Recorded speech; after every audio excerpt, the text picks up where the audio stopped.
देखिए बच्चों, अभी तक हम लोग समुच्चय के 2 वीडियो आपको प्रोवाइड करा चुके हैं। पहले वीडियो में समुच्चय क्या होता है, समुच्चयों का निरूपण क्या होता है, समुच्चयों के कुछ प्रकार जैसे एकल समुच्चय, रिक्त समुच्चय, परिमित समुच्चय और उप समुच्चय के बारे में बताया गया। इसी प्रकार दूसरे वीडियो में आपको समुच्चयों के अन्य प्रकार जैसे उप समुच्चय, उचित उप समुच्चय, समान समुच्चय, इनके बारे में समझाया गया। तो अभी तक अगर आप लोगों ने इन वीडियोस को नहीं देखा है तो इन वीडियोस को देख लीजिए। आज इसका बहुत महत्वपूर्ण हम समुच्चय की संक्रियाएं पढ़ाने जा रहे हैं। तो सबसे पहले आज का टॉपिक है समुच्चयों का सम्मिलन। समुच्चयों का सम्मिलन, इसको बोलते हैं यूनियन ऑफ सेट। समुच्चयों का सम्मिलन, यूनियन ऑफ सेट। आप इसे समझिए थोड़ा सा ध्यान से।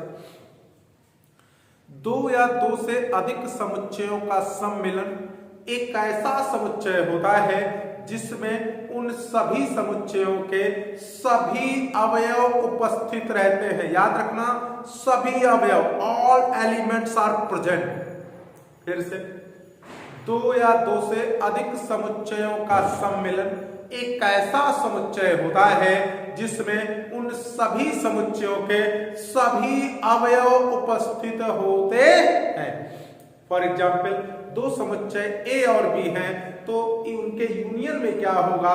सबसे पहले तो यूनियन रिप्रेजेंट कैसे करते हैं। अगर 2 समुच्चय, एक ए है और दूसरा बी है, तब इनका जो सम्मिलन होगा क्या होगा? सम्मिलन, इंग्लिश में यूनियन बोलते हैं। ए यूनियन बी से रिप्रेजेंट होगा। तब ए और बी का जो सम्मेलन होगा वो ए यूनियन बी से रिप्रेजेंट होगा। और इसमें होगा क्या? ए के भी सारे अवयव और बी के भी सारे अवयव, यानी दोनों के सभी अवयव उपस्थित रहेंगे। फिर से 2 समुच्चयों का सम्मिलन एक ऐसा समुच्चय होता है जिसमें उन दोनों समुच्चयों के सभी अवयव उपस्थित होते हैं। एग्जाम्पल देख लेते हैं बेटा। जैसे a बराबर क्या है? 1 2 3 4 5 और b बराबर क्या है? मान लीजिए 3 4 5 6 7। तब क्या होगा? a यूनियन b क्या होगा? उसमें a और b के सभी उभयनिष्ठ अवयव, सॉरी a और b के सभी अवयव, टोटल एलिमेंट, a के सारे अवयव 1 2 3 4 5, इसके बाद बी के सारे अवयव। लेकिन बी के वो अवयव मत लेना जो लिख चुके हैं पहले से, क्योंकि समुच्चय में एक अवयव केवल एक ही बार आता है। तो 3 4 5 लिख चुके हैं, तो बचेंगे क्या? 6 7, और ये क्या हो जाएगा? A union B. तो 2 समुच्चयों का जो सम्मिलन होता है अर्थात यूनियन होता है, उन दोनों समुच्चयों के सभी अवयव उपस्थित होते हैं। ये समुच्चयों का आपका क्या है? सम्मिलन है। इसके बाद इसका प्रतीकात्मक प्रदर्शन है जो बहुत इंपॉर्टेंट है, आपको ध्यान से देखना है। प्रतीकात्मक प्रदर्शन, प्रतीकात्मक रूप कैसे बेटा? अगर x बिलोंग करता है a यूनियन b से, इसका मतलब क्या होगा कि x, क्योंकि a यूनियन b में क्या गौर से देखो, 1 है, क्यों? क्योंकि a में है, b में नहीं है। 2 है क्योंकि a में है लेकिन b में नहीं है। 3 है क्योंकि a में है और b दोनों में है। 4 क्यों है? a और b दोनों में है। 5 क्या है? a और b दोनों में है। 6 क्या है? b में है लेकिन a में नहीं है। 7 क्या है? b में है लेकिन a में नहीं है। इसका मतलब यूनियन में वो सारे अवयव हो सकते हैं, या तो a में हो, या तो b में हो, या दोनों में हो। तो यूनियन में क्या होता है? या तो वो a में है, या तो वो b में है, या दोनों में है। इसलिए जब भी यूनियन का जिक्र आता है तो अगर x कोई एक एलिमेंट है जो a यूनियन b में है, इसका मतलब x a में है और या वह काहे में है? b में है। दोनों में हो सकता है, उससे कोई दिक्कत नहीं। तो यूनियन का जो शाब्दिक अर्थ निकलता है कि यूनियन में कोई एलिमेंट कब होगा, या तो पहले समुच्चय में हो या दूसरे समुच्चय में हो या दोनों में रिप्रेजेंट हो। तो कभी भी यूनियन का जिक्र आए तो हम लोग या लगा देते हैं, और लगा सकते हैं, और भी कुछ लोग यूज करते हैं, और अथवा, यानी ऐसा कोई भी शाब्दिक अर्थ जिसका तात्पर्य दोनों में से किसी एक में होता है उसका हम यूज कर सकते हैं। तो फिर से अगर इसी में एक्स ए यूनियन बी में है तो एक्स ए में है या बी में है, एक्स ए में है अथवा बी में है। और अगर एक सोचने की बात इसी में, अगर एक्स नहीं है ए यूनियन बी में तो क्यों नहीं है, आप सोचो यहां पर 10 क्यों नहीं है यूनियन बी में, क्योंकि ना तो ए में है ना तो बी में है, मतलब दोनों में नहीं है। किसी भी एक में होता तो उसे यूनियन में आ जाना था। इसका मतलब 9 क्यों नहीं है, क्योंकि ना तो ए में है और ना बी में, ना तो ए में है तथा ना तो बी में। तो और तथा एंड का इस्तेमाल करते हैं कि एक्स अगर बिलोंग नहीं है यूनियन में तो क्यों नहीं है, ना तो ए में है और ना बी में है। तो x does not belong to A तथा लगा सकते हैं, और लगा सकते हैं, एंड लगा सकते हैं। क्या बेटा, X does not belongs to B. देखो गौर से, 15 क्यों नहीं है यूनियन बी में, ना तो वो ए में है ना तो बी में है, ठीक इसलिए वो यूनियन में नहीं है। तो कभी कोई वर्ड आ जाए कि यूनियन में नहीं है, इसका मतलब ना तो वो पहले समुच्चय में है ना तो वो दूसरे समुच्चय में है। और अगर यूनियन में है तो या तो पहले में है या तो दूसरे में है या तो दोनों में है। ये प्रतीकात्मक प्रदर्शन बहुत इंपॉर्टेंट है। आगे चल के हम डिमॉर्गन लॉ और बहुत सारी थ्योरम इन्हीं प्रतीकात्मक प्रदर्शन के आधार पर आपको पढ़ाएंगे। ये समुच्चय का सम्मेलन है। इस स्लाइड को स्क्रीनशॉट ले लीजिए, ये कॉपी कर लीजिए।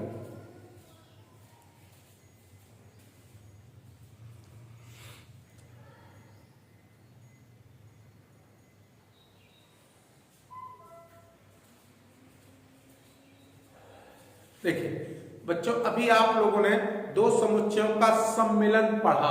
अब क्या है, सम्मिलन से संबंधित कुछ गुणधर्म हैं। तो क्या बेटा, सम्मिलन के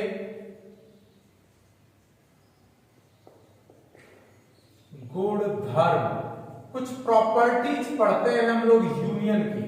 तो यूनियन की कुछ प्रॉपर्टीज पढ़ते हैं। तो यूनियन की प्रॉपर्टीज में क्या बेटा, यदि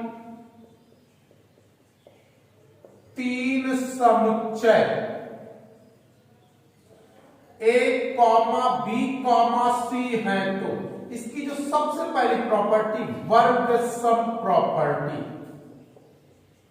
वर्ग सम नियम। ये वर्ग सम नियम क्या होता है समझिए।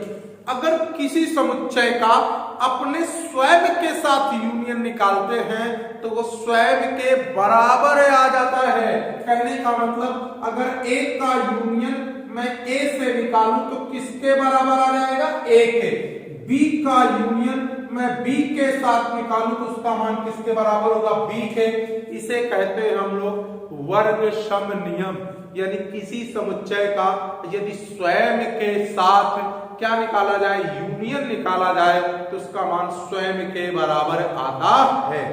ये क्या है, वर्ग सम नियम। तो जो सम्मिलन का हमारे दो समुच्चयों का सम्मिलन है, यूनियन है, वो वर्ग सम नियम का पालन करता है। इसमें जो दूसरा नियम पढ़ना है, क्रम विनिमय नियम। क्रम विनिमय नियम,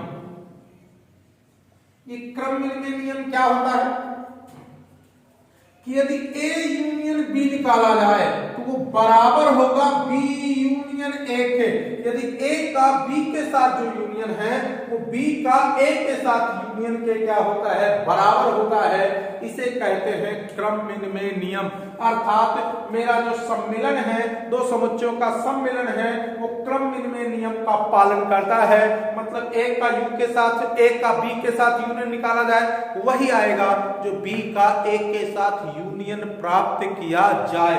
इसे कहते हैं क्रम विनिमय नियम। तो इस स्लाइड को कॉपी कर लीजिए, अभी साहचर्य करा रहे हैं, कॉपी कर लीजिए।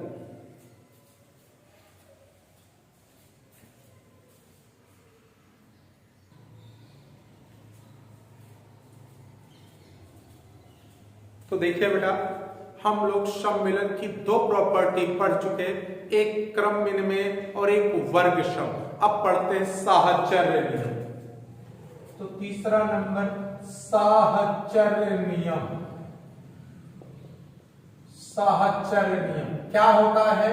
जैसे A union B union C किया जाए, मतलब B यूनियन C का यदि यूनियन A के साथ किया जाए तो उसका मान A union B union C के क्या होता है? बराबर होता है। कहने का मतलब अगर तीन समुच्चय A B C लिखे हैं तो आप किसी का भी, यदि इनके बीच यूनियन निकाल दीजिए, फिर इनके बीच का, या इनके यूनियन बीच फिर इनके बीच का, उसका कोई फर्क नहीं पड़ता। ये कौन सा नियम कहता है? साहचर्य नियम। जैसे इनको समुच्चय है P Q R, तो ये P Q R, अब क्या किया हमने Q और R के यूनियन का P के साथ यूनियन निकाला, यहाँ P और Q के यूनियन का R के साथ यूनियन निकाला, वैल्यू सेम आएगी। ये क्या कहता है? साहचर्य नियम। ठीक, इसके बाद आपको तत्समक नियम पढ़ना है। तत्समक नियम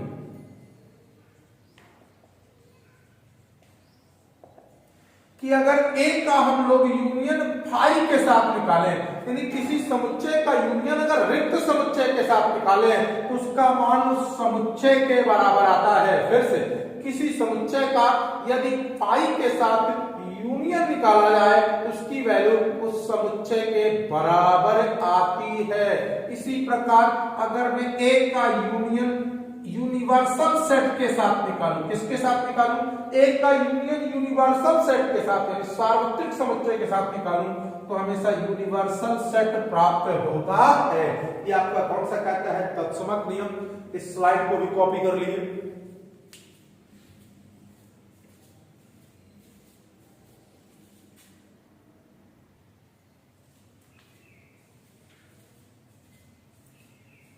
तो देखिए बच्चों, हम लोग दो समुच्चयों का सम्मिलन पढ़ चुके, उसका प्रतीकात्मक प्रदर्शन पढ़ चुके और उसके सारे गुणधर्म पढ़ चुके। अब हम पढ़ते हैं समुच्चयों का सर्वनिष्ठ, इसे प्रतिच्छेद भी बोलते हैं। समुच्चयों का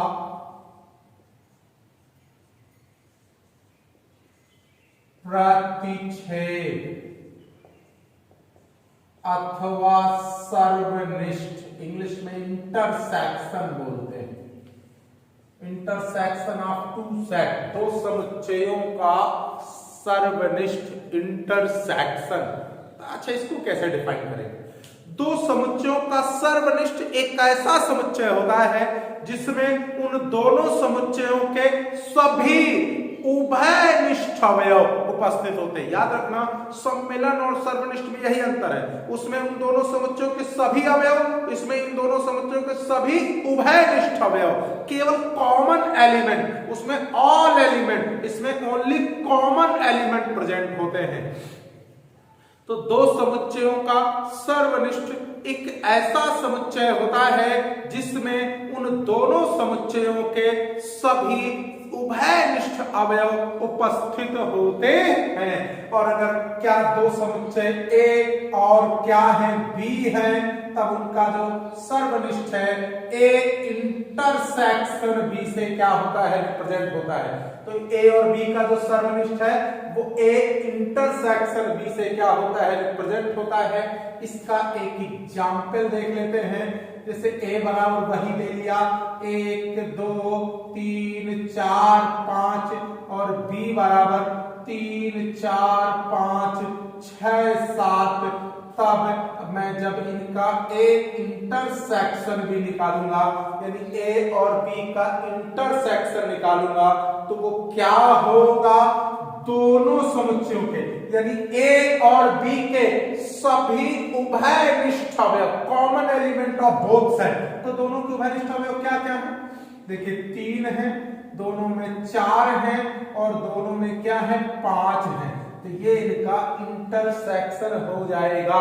तो दो समुच्चयों का इंटरसेक्शन एक ऐसा सेट होता है, एक ऐसा समुच्चय होता है जिसमें उन दोनों समुच्चयों के सभी उभयनिष्ठ अवयव उपस्थित होते हैं। इनका प्रतीकात्मक प्रदर्शन समझना बहुत जरूरी है। प्रतीकात्मक प्रदर्शन समझना बहुत इंपॉर्टेंट है। तो आइए इनका प्रतीकात्मक प्रदर्शन देख लेते हैं। तो अगर x बिलोंग करता है A इंटरसेक्शन B से, इसका मतलब क्या होगा? आप ये सोचो, इंटरसेक्शन में 3 क्यों है? क्योंकि वो A में भी है और B में भी है। 4 क्यों है? A में भी है, B में भी है। 5 क्यों है? क्योंकि A में भी है, B में भी है। 1 क्यों नहीं? A में तो है लेकिन B में नहीं है। 7 क्यों नहीं है? B में तो है लेकिन A में नहीं है। मतलब इंटरसेक्शन में होने के लिए दोनों में होना जरूरी है। तो X इंटरसेक्शन में है, इसका मतलब X A में भी है, तथा लगा सकते हो, और लगा सकते हो, एंड लगा सकते हो, X B में भी है। तो कभी भी इंटरसेक्शन में है, इसका मतलब बोथ सेट में ये एलिमेंट प्रेजेंट है। तो A में भी है तथा B में भी है, A में है और B में है। X belongs to A and X belongs to B, यानी X दोनों सेट में क्या है? उपस्थित है, इसलिए उनके इंटरसेक्शन में। आप ये सोचो, X क्यों नहीं होगा इंटरसेक्शन में? क्यों? क्योंकि या तो वो A में नहीं होगा या तो वो B में नहीं होगा। अगर दोनों में होगा तभी इंटरसेक्शन में है। तो इंटरसेक्शन में ना होने का मतलब ना तो वो A में है, या तो वो A में नहीं है, या तो वो B में नहीं है। तो X does not belongs to A या X does not belongs to B, या की जगह अथवा और का भी यूज कर सकते हैं। तो क्यों नहीं है? क्यों नहीं है? X does not belong to A intersection B because X does not belong to A or X does not belong to B, इस कारण इंटरसेक्शन में नहीं है। इस स्लाइड को कॉपी कर लीजिए, फिर के मैं आपको गुण पढ़ाता हूं।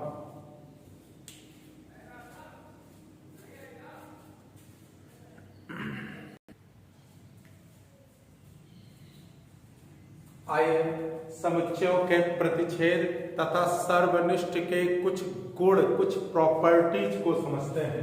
तो समुच्चयों का प्रतिच्छेद अथवा सर्वनिष्ठ के गुण, प्रॉपर्टीज, कुछ प्रॉपर्टीज देखते हैं। नंबर 1 वही प्रॉपर्टी क्या बेटा? वर्ग सम नियम।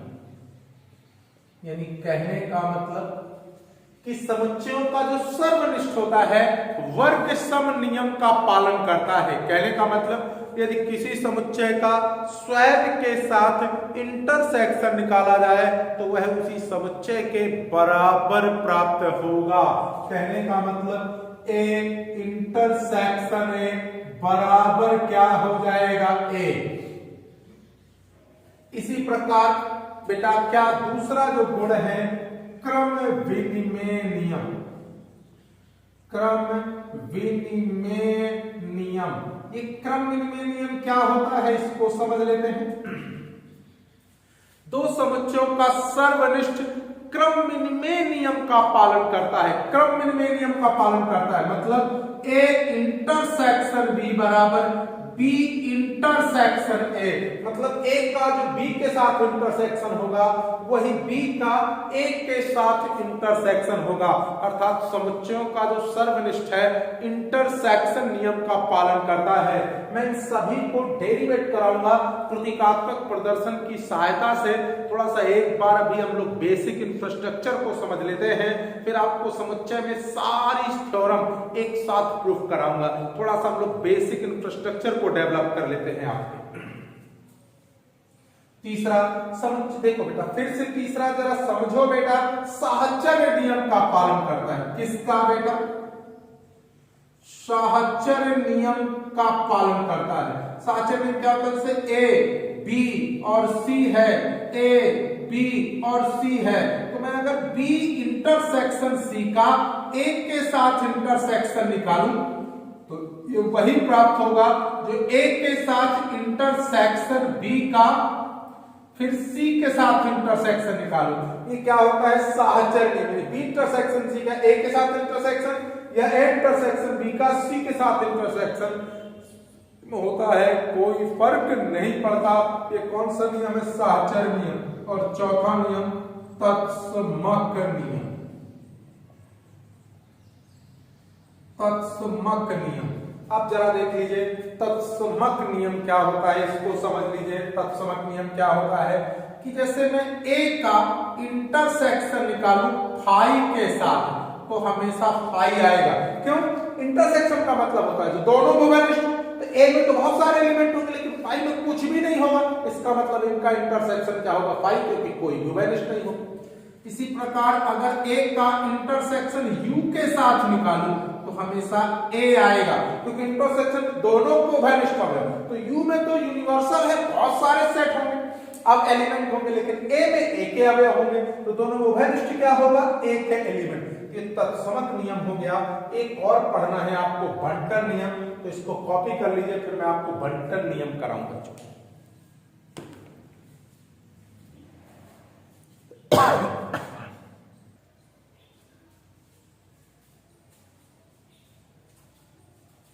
तो देखिए अब हम समुच्चयों के सम्मिलन से संबंधित लास्ट प्रॉपर्टीज पढ़ रहे हैं, जिसे वितरण नियम या बंटन नियम कहते हैं।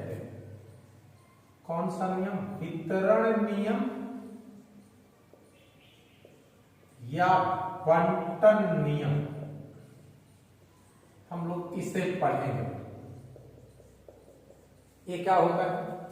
दो प्रॉपर्टी होती है इसमें, जैसे A union B intersection C है, तो इसकी वैल्यू वितरित हो जाएगा। वितरित हो जाएगा मतलब ए यूनियन बी इंटरसेक्शन, जरा गौर से देखिए, जैसे A union B intersection C है, तो A union B intersection A union C वितरित हो गया। A union B intersection A union सी।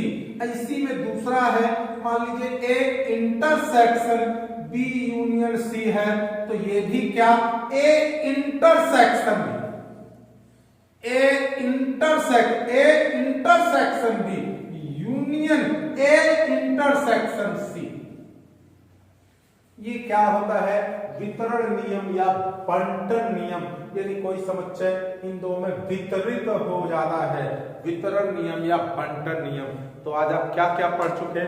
सम्मिलन पढ़ चुके, सर्वनिष्ठ पढ़ चुके। इसमें लास्ट हेडिंग, इसको कॉपी कर लीजिए, फिर लास्ट हेडिंग आज की वीडियो की कराएंगे, शेष टॉपिक कल होंगे।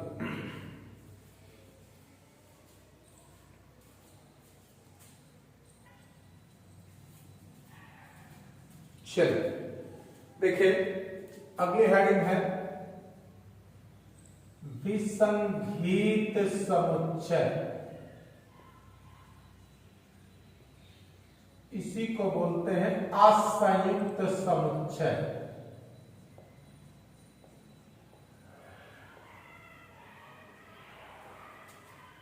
Disjoint set. ये क्या होता है? यदि दो समुच्चय इस प्रकार हो कि उनमें एक भी अवयव उभयनिष्ठ ना हो, यानी उन दोनों में एक भी चीज ऐसी ना हो जो कॉमन हो, यदि एक भी अवयव उन दोनों में उभयनिष्ठ ना हो, मिले ना, तो उसे क्या कहते हैं? विसंगीत समुच्चय, विसंगी समुच्चय, असंयुक्त समुच्चय। और इसे निकालने का सबसे अच्छा तरीका क्या है? उन दोनों का इंटरसेक्शन निकाल दीजिए, अगर फाई आ जाए तो कह दीजिए ये विसंगीय समुच्चय है। तो क्या बेटा? यदि दो समुच्चय ए तथा बी इस प्रकार है कि उनमें एक भी अवयव उभयनिष्ठ ना हो, तो उसे विसंगीय समुच्चय या असंयुक्त समुच्चय, क्या असंयुक्त समुच्चय कहते हैं। तब अगर आपको ज्ञात करना है कि असंयुक्त है कि नहीं, तो उन दोनों का इंटरसेक्शन निकाल दीजिए। अगर वो क्या आ जाए, फाई आ जाए, उन दोनों सेट का जो इंटरसेक्शन है अगर वो फाई आ जाए तो आप कह सकते हैं ये दोनों विसंघीय समुच्चय हैं। एग्जाम्पल कि जैसे a बराबर 1 2 3 और b बराबर क्या दे दिया 5 6 7, तो चूंकि a इंटरसेक्शन b निकाला। अब बताओ a और b में क्या कॉमन एलिमेंट, कुछ भी तो कॉमन नहीं है, तो क्या आ गया फाई आ गया, इसलिए a तथा b असंयुक्त समुच्चय होंगे। तो देखिए इस वीडियो में हमने आपको समुच्चयों का यूनियन, सेट ऑफ इंटरसेक्शन और विसंघी समुच्चय, डिसजॉइंट सेट, इनके बारे में पढ़ाया। अच्छे से नोट कर लीजिए, नोट्स मेंटेन कर लीजिए, न्यूमेरिकल्स लगा लीजिए। अब हम आपको आज ही अगला वीडियोस का प्रोवाइड करा देंगे जिसमें दो समुच्चयों का अंतर समुच्चय, कॉम्प्लीमेंट्री यानी पूरक समुच्चय, सममित अंतर, इनके बारे में पढ़ाएंगे। और फिर अगले वीडियो में आपको वेन डायग्राम, फिर डिमॉर्गन लॉ और लास्ट में कुछ अनुप्रयोग कराएंगे और इस प्रकार आपका सेट कंप्लीट हो जाएगा। इसको कॉपी कर लीजिए और अगले वीडियो का इंतजार करिए, तब तक इसकी नोट्स मेंटेन कर लीजिए।